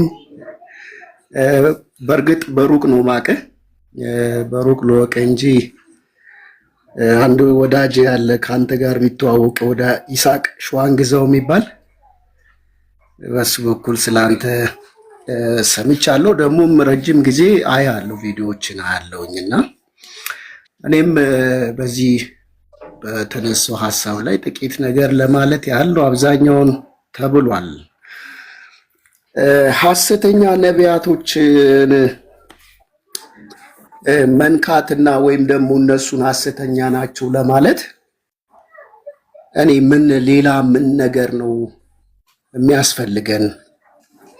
ማን ፍቃድ እስኪሰጠን ማን እውቅና እስኪሰጠን ነው መጠበቅ ያለበት የሚለውን ጥያቄ መጀመሪያ አነሳለሁ። ለተቺዎች ነው ይሄንን የምጠይቀው። ለምን ይነካሉ? ለምን ትተቿቸዋላችሁ? ለምን ትናገራቸዋላችሁ? ስለነሱ ብቻ ነው ወይ የምታወሩት ይባላል። እሰማለሁ። ብዙ ፔጆች ይሄንን ስራ የሚሰሩ ወንድሞች ስር ገብቼ ሰማለሁ። አንድ ወንድሜ ንቃ ቤት ላይ ሁልጊዜ ይገኛለሁና ለጆሮ ጭው የሚያደርግ ለማየት የሚሰቀጥጡ ነገሮች አደባባይ ላይ አቅጥጠው ወጥተው እያሉ በውስጥ አውሩ ይሉናል አንዳንድ ሰዎች። እነሱ ካሜራ ደቅነው ደጋፊ ቲፎዞ አደራጅተው ቀርጸው አደባባይ ያሰጡትን ነገር እኛ ለመምከር ሲሆን ነው ወይ በውስጥ የምንሄደው? ይሄ የሚታሰብበት። ሌላው አንድ ነብይ ነው የሚያስብለው ትንቢት መናገሩ አይደለም። ትንቢት መናገሩ አይደለም። አንድ ነብይ ልምምዶቹም ሆኑ ትምህርቶቹ የሚያገለግለውን ህዝብ ወደ እግዚአብሔር ካልመራ፣ ክርስቲያናዊ ኑሮ እንዲኖሩ ማድረግ ካልቻለ፣ በስነ ምግባር የታነጹ በፈራ እግዚአብሔር ህይወት እንዲያድጉ ካረዳ ያ ነብይ ለኔ ትክክለኛ ነብይ አይደለም። ልምምዶቹ ይህ መጽሐፍ ቅዱሳዊ ልምምዶች ውስጥ ህዝቡን የሚከት ከሆነ አመፀኛ ዓለማዊ የሚያደርግ ከሆነ ፈራ እግዚአብሔርን የሚያስጥል ከሆነ ያ ነብይ ለኔ ነብይ አይደለም። ትንቢቱን መናገሩን ጠንቋዎችም እኮ ይናገራሉ። ጠንቋዎችም ይናገራሉ፣ ቁጭ ያደርጉታል። የተደረገውን ነገር ገለጡ ማለት ግን የእግዚአብሔር ነብይ ናቸው ማለት አይደለም። አንድ ነብይ የሚያሰኘው በትምህርቶቹ በአገልግሎቶቹ እግዚአብሔር በሰጠው ነገር ህዝቡን ወደ እግዚአብሔር መምራት ከቻለ ነው። የመጽሐፍ ቅዱስ ነቢያቶችን አንድ በአንድ በምናይ ጊዜ የህዝቡን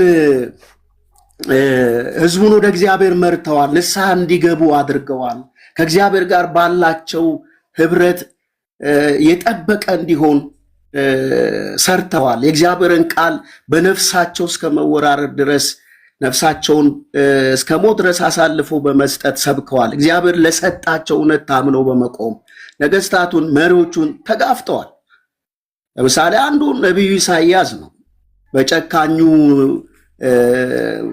ንጉስ በምናሴ በመጋዝ እስኪሰነጠቅ ድረስ እግዚአብሔር ለሰጠው ነገር ታምኖ ህዝቡ በእግዚአብሔር እውነት ላይ እንዲቆም ከእግዚአብሔር ጋር ያለውን ህይወት አጥብቆ እንዲይዝ አድርገዋል። የዚህ ዘመን ነቢያቶችም በአገልግሎታቸውም በትምህርታቸውም ህዝቡን ወደዚህ ካላመጡ ነቢይ አይደሉም። ለኔ ነው ይሄ የኔ አቋም ነው ይሄ ማለት ነው። ማማሲያ የሚሸጡ የአሮን በትር የሙሴ በትረ መንግስት እያሉ ማማሲያ የሚሸጡ አበሳና መከራን ያጥባል እያሉ ሳሙና የሚሸጡ ሽቶ የሚሸጡ ሞገስ ይሰጣል። እነዚህ በምን መለኪያ ነው የእግዚአብሔር ነቢያት የሚሆኑት? እግዚአብሔር የተናገረውን ቃል ለፈቃዳቸውና ለምኞታቸው እየመነዘሩ አጣመው የሚሰብኩ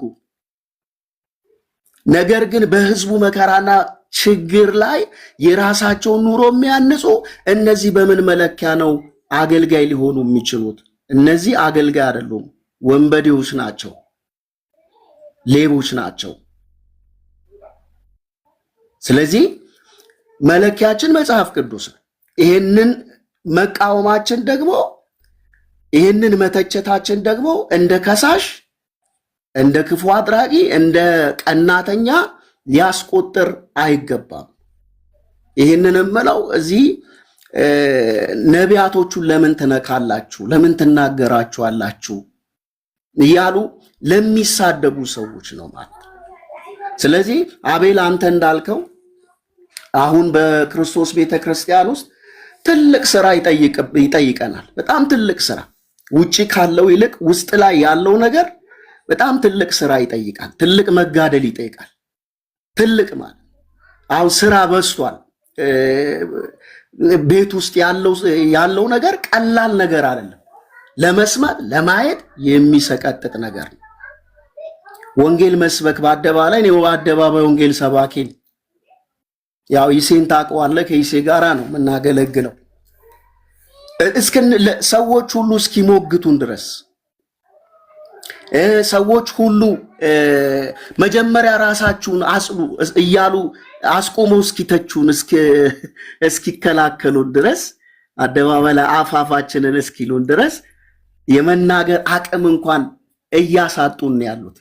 እነዚህን ካልተቃወምንና ካልተቸናቸው በምን አይነት ነው ልናስቆማቸው የምንችለው? በምን አይነት መንገድ ነው እነዚህን ከቤተ ክርስቲያን ጎልጉለን የምናወጣው? ሌላው መንገድ አለው ወይ? እነሱ ሲሰሩት ላላፈሩት፣ ሲሰርቁ ላላፈሩት፣ ሲዋሹ ላላፈሩት እነሱ ሌባ ናችሁ፣ ውሸታም ናችሁ ማለት ምንድን ነው የሚያሳፍረው?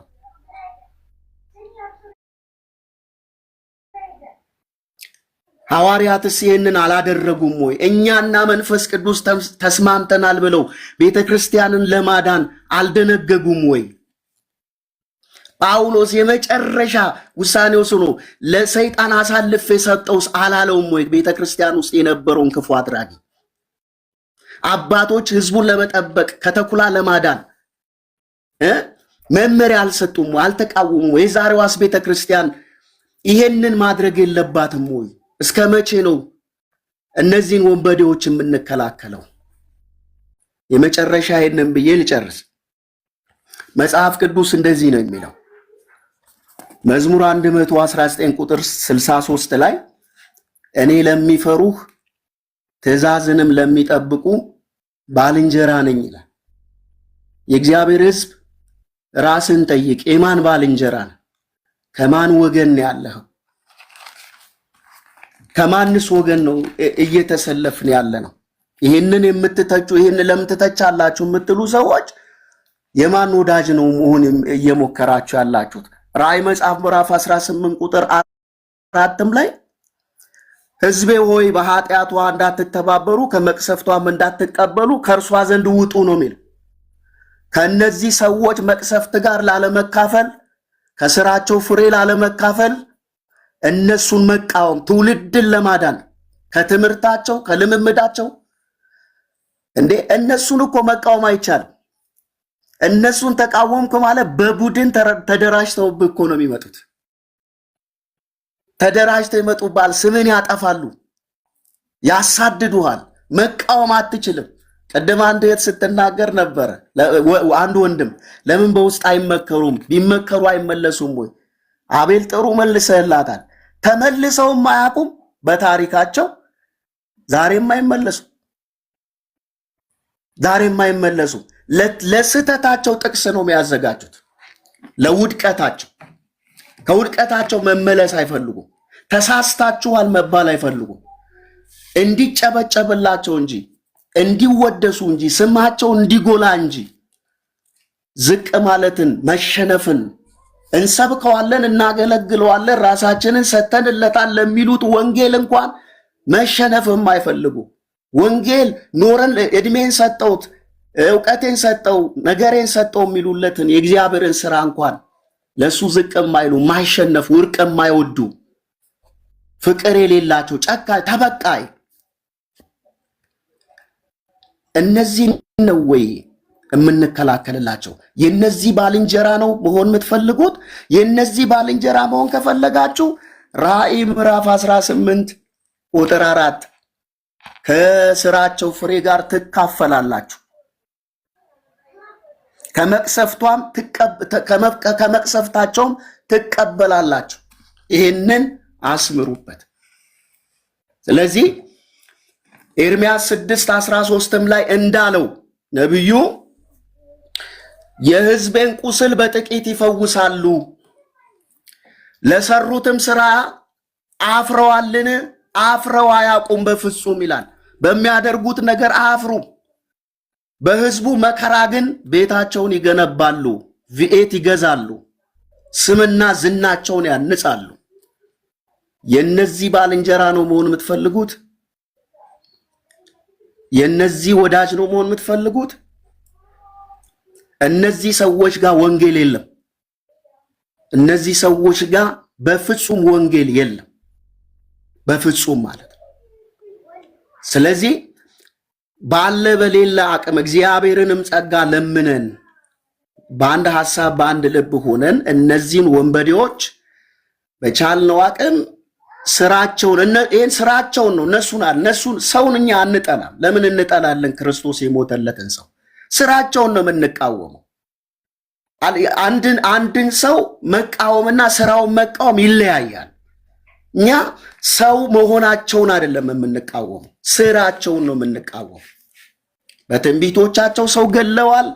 የሚሞተውን ሰው ትድናለህ ብለው የሚድነውን ሰው ትሞታለህ እንዴ? ስለዚህ እነዚህን ሰዎች ካልተቃወምን ማን ነው የሚቃወመው? ሙስሊሞቹ ናቸው መጥተው የሚቃወሙልን? ኦርቶዶክሱ ነው መጥተው የሚቃወሙልን? እኛንን ቤታችንን ማጽዳት ያለብን፣ እኛንን የራሳችንን ቤት ማስተካከል ያለብን ማለት ነው።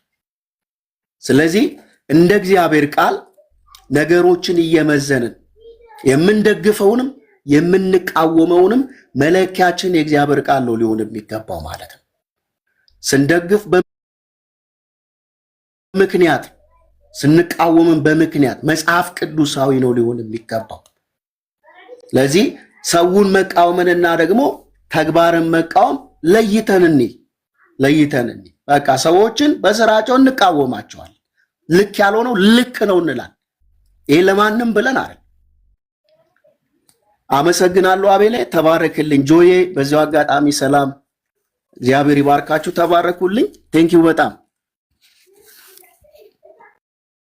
ተባረክ ኢቫንጀሊስት። በጣም ጌታ ይባርክ፣ በብዙ ጸጋና ሞገስ ይብዛለት።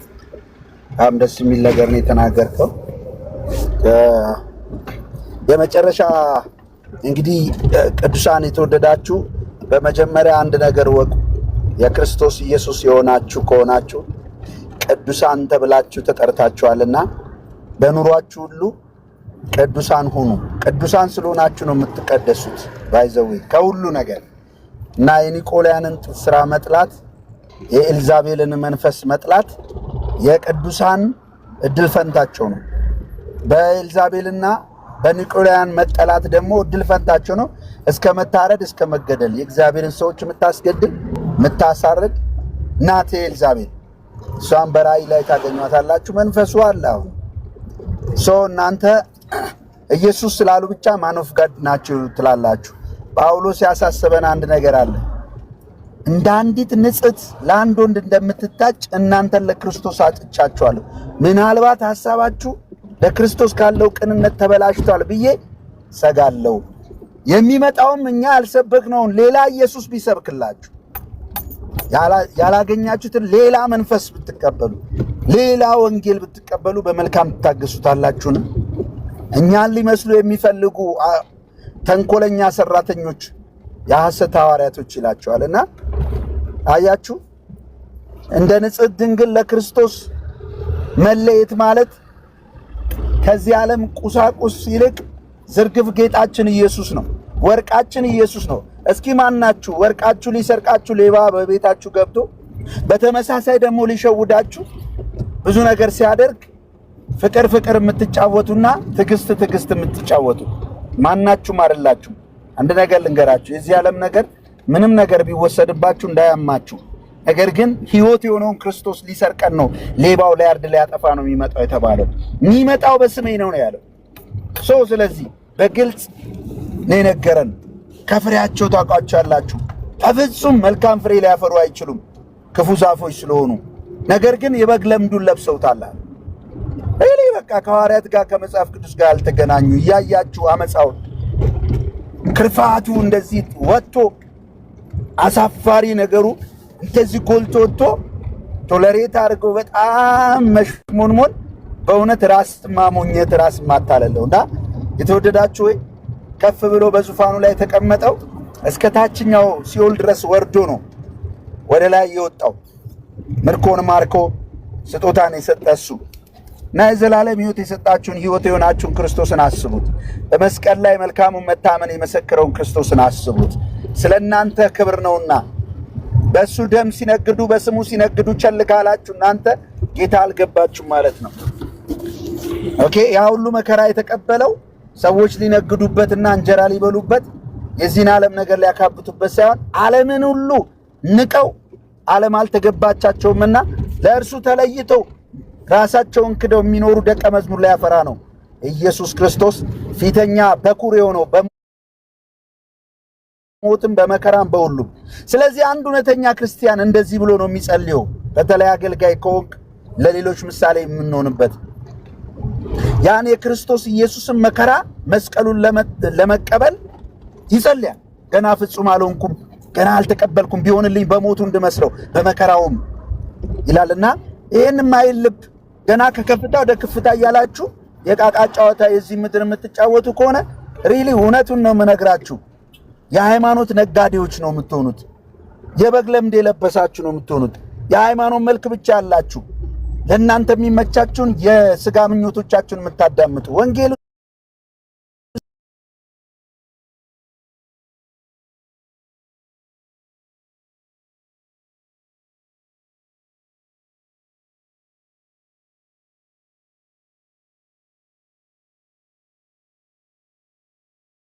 ጴንጤሳኖን በፊት ጴንጤዎችን ህሊናችን ያመሰግናቸው ነበር። ድሮ የቀጠቀጥናቸው ምን እያረግናቸው ክብራቸውን አይፈልጉም። ከምስጋናና ከበረከት ውጪ ካፋቸው አይወጣም። ዛሬ ሽጉታ ቆሚ የሚያገለግል አገልጋይ በጋርድም ይሄዱ ሁሉ የእግዚአብሔር መንፈስ አለበት ነው የምትሉኝ? ሪሊ ኢየሱስ ነው አብሮት ያለ አብሮት ታግሶት እየሰራ ነው የምትሉኝ ነው ወይስ ሌላ ኢየሱስ ነው? ለኔ ሌላ ኢየሱስ ነው። እሱ መሳሪያ የታጠቀ አገልጋይ ጋርድ ይዞ የሚሄድ ሞትን የሚፈራ መከራን የሚፈራ ድሎትን የሚመኝ ድሎቱን የሚያሳይ የልብሱን ውድነት የሚያሳየን ዓለም ወዳድ የሚያደርገን ቀንና ሌሊት ስለ ዓለም የሚያወራ ከንቱ ተራ ኮተት ነገር እያወራ የሚኖር ከጳውሎስ ነው የተማርነው፣ ከጴጥሮስ ነው የተማርነው፣ ከመጽሐፍ ቅዱስ ነው ያነበብነው፣ ከኢየሱስ ነው። ከየት አገኘ ነው? ይሄ ካልሆነ ልዩ ወንጌል ነው እንዴ? ኢየሱስንማ እኮ ሁሉም እኮ ይጠራዋል። ኢየሱስ እኮ በኦርቶዶክስ ይጠራል፣ በካቶሊክ ይጠራል፣ በሁሉም ኦንሊ ጂሰስ ኢየሱስ ብሎ ይጠራል እኮ ብራዘር። ግን ጡታ ነው እያለ እንኳን ሲለው ማናችሁም ደጭ አይልም ልባችሁ። ይሄ ምንድነው? ኢየሱስ ዝርግፍ ጌጥ አልሆነላችሁ። ዛሬ ክርስቶስን ልበሱት። እሱ ውበታችሁ ነው፣ እሱ ክብራችሁ ነው። ስለሱ ተጋደሉ። እሱ ሊያደበዝዝ የሚመጣ በሱ ላይ የሚነግድ አቤል ይሁን ጆን ማንንም አትታገሱ። እናንተ የሱ ደቀ መዝሙር ነው መሆን ያለባችሁ። እኔ መጨረሻ ንግግሬ። ሁላችሁም ተባረኩ። እጅግ በጣም ነው የምወዳችሁ አከብራችሁ። አቤልዬ ሌላ ሰው አለ መሰለኝ እንግዳ። ቤቱን ምራው ብዬ ነበር አልሰማኝም። እሺ እንትን ስትራይክ ልኮብኛል 10 ደቂቃ እንትን ሻዶ ላይ እንዲሆን አይ ቲንክ አያውቅም መሰለኝ ቲክቶክ እኔ አካውንቲን ዘግቼ እንደዚህ ቁጭ ብዬ አወርቼ ስለማላቅ መሰለኝ። ክፈቱ። አልተመቸም? አዎ ትናለኝ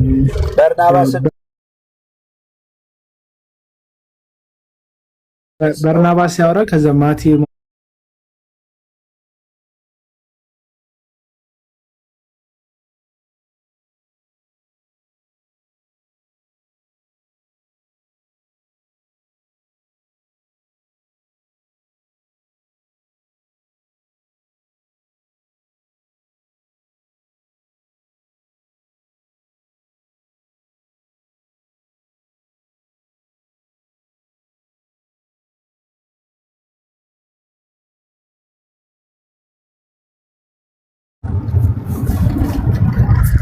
ሻሎም ሻሎም ቅዱሳን አቡና አቤል አቡና በጣም የመጀመሪያ ነው ሳገኘ በጣም ደስ ብሎኛል። ጆኜ ስላገኘዋችሁ በጣም ደስ ብሎኛል።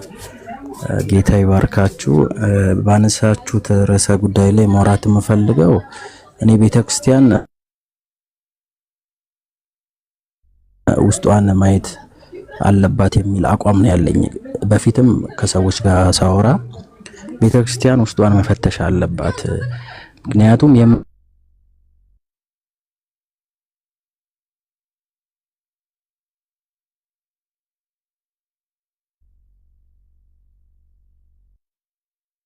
መጡ ሰዎች እኔ አሁን ብዙ ያመጧቸው አደበት ሲሰበረውና ስለዚህ አዳዲስ ነብሳቶችን ማምጣት ምንድነው ትርጉሙ? ቸርች መውሰዱ ኢቭን እነሱን አዳዲስ ነብሳትን ይዞ ደህንነት አስተምቆ ለጌታ መንግስት ማብቃት ይቀርና ያሉትም አማኞችን በስርዓቱ ጥሩ አይነት መንፈሳዊ ጉብኝት አያደርጉላቸውም። ከዚህ የተነሳ በጣም ልባቸው የሚጨውና ቤተክርስቲያን ራሷን መፈተሽ መቻል አለባት። የሁል ጊዜ ጥያቄ ነው። አሁን አንዳንድ ቤቶችን አያለው ትክክለኛ ወደ ክርስቶስ ነው ሰው ማምጣት ያለበት እንጂ ወደ ጴንጤነት ጎትቶ ማምጣቱ ከጥቅሙ ይልቅ እኔ ጉዳቱ ነው የሚታየኝ።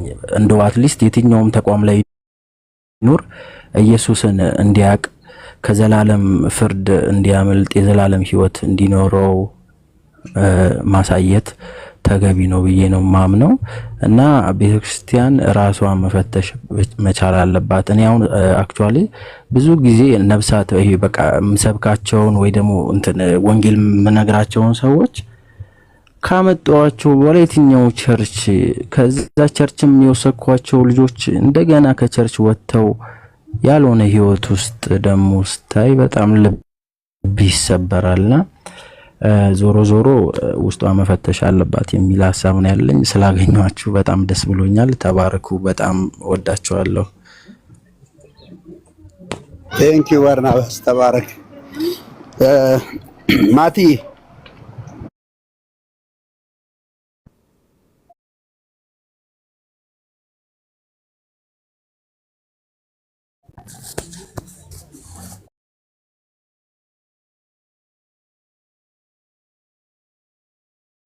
አቤት ወዬ ወንድም ጆ የተወደዳችሁ ቅዱሳን እንዴት ናችሁ? ሰላም ናችሁ? በጣም በጉጉት ሲጠበቅ የነበረ ነገር ነውና እኔ ይሄን እድል በማግኘት እጅግ አድርጌ አመሰግናለሁ። እኔ ያለቀ ነገር ላይ ነው ሰዎች እየታገልን ያለነው ወይም ደግሞ የሞተ ጉዳይ ነው እንደገና ካልተነሳ ተብሎ ሰዎች የሚታገሉበት ብዬ አምናለሁ። ምንድነው እሱ ያለቀው ጉዳይ ብለህ ካልከኝ በዕብራውያን መጽሐፍ ምዕራፍ 1 ቁጥር 1 ላይ የተደመደመ ጉዳይ ነው። እኔ ሁሉም ነገር ያለቀ ጉዳይ ነው ብዬ ነው ማለት። መጽሐፍ ምዕራፍ 1 ቁጥር 1 ላይ የተደመደመ ሚውት ታረግልን። አመሰግናለሁ። በዕብራውያን መጽሐፍ ምዕራፍ 1 ቁጥር 1 ላይ ሁሉም ነገር ተጠናቋል። ታዲያ እነዚህ አምስቱ ኦፊሶችስ ምንድናቸው ብላችሁ ካላችሁኝ በደንብ አድርጌ እግዚአብሔር በገለጠልኝ መልኩ ለመናገር ሞክራለሁ። የመጀመሪያው በዕብራውያን መጽሐፍ ምዕራፍ 1 ቁጥር 1 ላይ እግዚአብሔር ከጥንት ጀምሮ በብዙ አይነትና በብዙ ጎዳና ለአባቶቻችን በነቢያት በኩል እንደተናገረ መጽሐፍ ቅዱስ ብጥርጥር አድርጎ ይናገራል። ታዲያ እግዚአብሔር እንዴት ነበር ሲመራ የነበራኝ? በቀጥታ በነቢያቶች፣ በቀጥታ እግዚአብሔር በሰዎች ህዝቡን እየመራ ነበረ። መልእክቶች ይመጡ ነበረ። የሚደረጉ ነገሮች በሙሉ የሚሆኑት የነበረው ሙሉ በሙሉ በነቢያቶች መካከለኝነትና በመላእክቶች የሚደረግ ምሪት ነበር። ታዲያ በአዲስ ኪዳንስ ማን ነው ካላችሁኝ ሁሉን ወራሽ ባረገበት ደግሞም ዓለማትን በፈጠረበት በልጁ በዚህ ዘመን መጨረሻ ለኛ ተናግሮናል። ሌላ አለ ወይ ካላችሁኝ በአጠቃላይ የለም። የኔ የዘመኑ መጨረሻ ነብዬም ሐዋርያዬም አገልጋይም ሁሉን ነገር ጨርሶ የሰጠኝ ኢየሱስ ክርስቶስ ነው። ታዲያ ኦፊሱ የለም ወይ? አለ ኦፊሱ። እግዚአብሔር ሰጥቶናል። አምስቱን ኦፊሶች ሰጥቶናል። ታዲያ ምን ማድረግ አለባቸው እነዚህ ሰዎች የእግዚአብሔርን ቃል እንደሚገባው አድርገው ለሚያምኑ ሰዎች፣ ለማያምኑ ሰዎች ተደራሽ ሆነው የእግዚአብሔርን ቃል መግለጥ እንጂ አዲስ ነገር የሚያመጡልን ነገር የለም፣ ሊኖርም አይችልም፣ ሊያመጡልንም አይችሉም፣ አምጥተውም አያውቁም። ይሄ የመጀመሪያው ተጠያቂዎቹ ብዬ የማምነው በየቤቱ በየምዕመኑ ያሉት መሪዎች ጋር ነው ችግር ያለው። ለምን ካላችሁኝ እነዚህ ነገሮች በአንድም በሌላም በኩል በየቤቱ ገብተው ለዚህ ሰለባ ሆነዋል። ይሄንን ነው መጀመሪያ መሪዎች ራሳቸውን ማስተካከል ያለባቸው። እናንተ ስትናገሩት የማይሰራ አንድ ሰውዬ ግን ዘይት ሲሸጥ መሸጡ ነው እንጂ ልክ ያለው ነው መጸለዩ ልክ ነው ብሎ ይቀበላል። ውሃ መሸጡ ነው እንጂ ልክ ያለው ነው መቀበሉ ልክ ነው ብሎ ይላል። ለራሱ ሲሆን ያቀርበዋል። አቤል አቡና ሲያቀርበው ልክ አይሆንም። ስለዚህ ብዙዎቻችን ትልቁ ስህተታችን ለዚህ ነገር ተጠቂዎች ስለሆንን ነው። ለዚህ ነገር ታዛዦች ስለሆንን ነው። ከአንድ አገልጋይ አንድ ወንጌላዊ መጣ ከማለት ይልቅ ነብይ መጣ ከተባለ መቀመጫ ሁሉ አተናል። በአሁኑ ሰዓትኛ የምንቀመጥበት ነብይ ከላይ ይመጣል ሲባል ቦታም አይኖርም። ለምን ካላችሁ የለመደው ሰው ሞቅ የሚያረግ የልቡ ሞቅታ በስሜት የሚናገሩ ሰዎች ብቻ ይበዙበት እንጂ የእግዚአብሔርን ቃል ለህዝቡ የሚያደርስ እውነተኛ ከእግዚአብሔር ሰምቶ ወደ ህዝቡ የሚያመጣ ምንም የለም። ሲጀመር ምን ፍለጋ ነው እዛ ጋር የምትሄዱት? የኔ ጥያቄ እዚህ ጋር የዘላለምን ህይወት ሊሰጠን የእግዚአብሔር ልጅ ተገልጧል። የዘላለምን ህይወት እሱ ሰጥቶናል። ምን ፍለጋ ነው ሌላ ጋር የሚሄደው? እኔ እንደ ደላላ ነው ብዬ የምቆጥራቸው። ደላላነትን ለመስራት የፈለጉ ህዝቦች ናቸው ብዬ ነው ማምነው። ደላላ ናቸው እነሱ። ሰውንና እግዚአብሔር መካከል እኛ ካላገናኘናችሁ አትገናኙም፣ እኛ ነን ማን ኦፍ ጎድ፣ እናንተ ሌሎች ናችሁ፣ እናንተ ባዳ ናችሁ ብለው ሰውን ከእግዚአብሔር የሚያርቁ ህዝቦች ናቸው። ስለዚህ እንደኔ 100% አልቀበልምም፣ አልስማማም። እኔ ከአቤል አቡና ጎን ነኝ ስል እኔ ከእግዚአብሔር ቃል ወገን ነኝ እያልኩ ነው። ጆዬ ጌታ ዘመናችሁን ይባርክ። ማንም ጠላ ማንም ወደደ እግዚአብሔርን ቃል ወደፊት ለማስኬድ ዝግጁ ነኝ። ተቀብዬ ነው የምኖረው። አመሰግናችኋለሁ።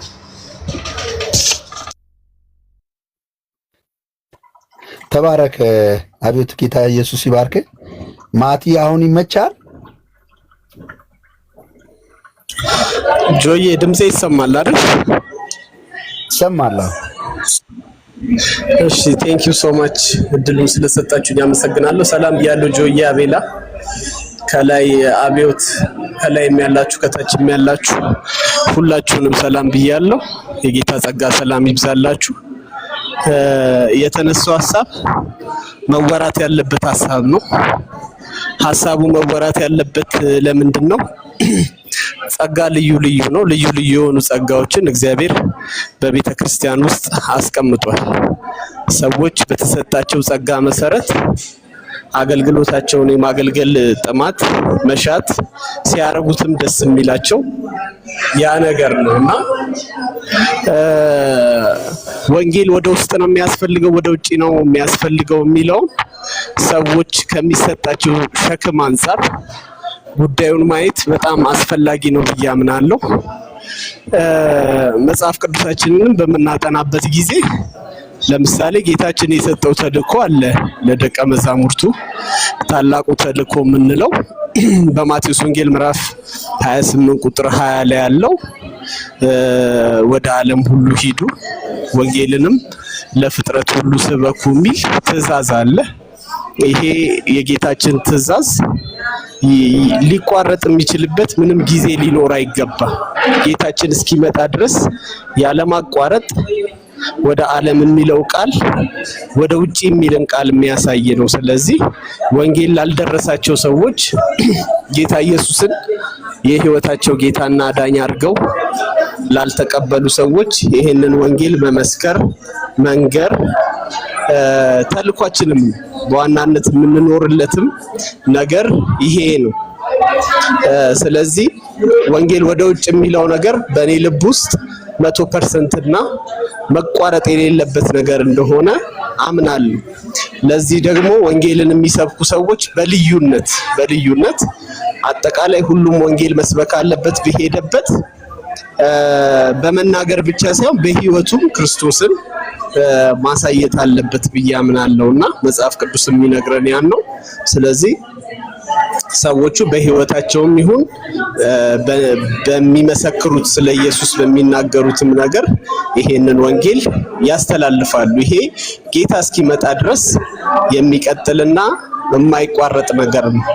በሌላ በኩል ሁልጊዜ የምናወራው የውስጥ ጉዳይ ነው። አሁን የውስጥ ጉዳይ ወደ ውጭ ወንጌል እንዳይሰበክ እንቅፋት የሆነው የውስጥ ጉዳይ ነው። ግን የውስጥ ጉዳያችን ወደ ውጭ ወንጌል እንዳይሰበክ እንቅፋት ስለሆነ ወንጌል ወደ ውጭ የሚለውን እስቲ ገታ እናርገው የሚባል ጉዳይ አይደለም። ትእዛዛዊ ቃል ስለሆነ ግን ውስጥ ያለው የበለጠ በተሰራ ቁጥር የበለጠ ወደ መስተካከል በመጣ ቁጥር ያው የኢትዮጵያ ቤተክርስቲያን ታድሶ ያስፈልጋታል ብዬ ነው የማምነው። ኖርማሊ የፈረሰ ነገር አለ። ያ የፈረሰው ነገር መነሳት አለበት። ለምሳሌ አንድ አጥር የግቢያቸው አጥር ፈርሶ አጥር አለ ማለት አይቻልም። የግድ አጥር አለ ለመባል ያ የፈረሰው ነገር መታደስ አለበት እና እምነታችንም ላይ በድፍረት እንዳንናገር የእውነት የመዳን መንገድ ይሄ ነው እንዳንል የፈረሱ ነገሮች አሉ። እነዚህን የፈረሱ ነገሮች ያመጡት ደግሞ ሐሰተኛ ነቢያት፣ ሐሰተኛ አስተማሪዎች፣ የነዚህ ሐሰተኛ ነቢያትና አስተማሪዎች ደግሞ ወዳጅ የሆኑ ቁጥር ስፍር የሌላቸው አንዳንዶቹ በብሔር የተደራጁ አንዳንዶቹ በወዳጅነት የተደራጁ ሰዎች በየስፍራው አሉ። ስለዚህ ፕሮቴክት ያደርጓቸዋል፣ ይከልሏቸዋል፣ ይሸፍኗቸዋል። የነሱ መኖር ይሄ የፈረሰው ነገር እንዳይነሳ እንቅፋት ሆኖ በመሰረቱ ያው ቤቱን የሚያጠራው ጌታን አንዳንድ ጊዜ ለጌታ አሳልፈን እንሰጣለን ነገሮችን። ጌታ ደግሞ በእኛ ውስጥ መናገር የሚፈልገውን ነገር ሰዎችንም ሳንፈራ በመንግስት ደረጃ ለምን አይሆን? ስለ ወንጌል፣ ስለ እውነተኛ ወንጌል፣ ስለ ጽድቁ ወንጌል ሐሰተኞችን ስለማጋለጥ ሐሰተኛ ነው ከሌለ ማለት መጽሐፍ ቅዱስ መመዘኛ ስላለ በዛ መመዘኛ መሰረት ነው ለማለት ከየትኛውም አቅጣጫ የሚመጡብንን ነገሮች ተቋቁመን መስራት ይኖርብናልና ደግሞ ይሄን ነገር እያደረግን ለሚደርስብን ነገር ሁሉ እግዚአብሔር ኃላፊነቱን በህይወታችን ላይ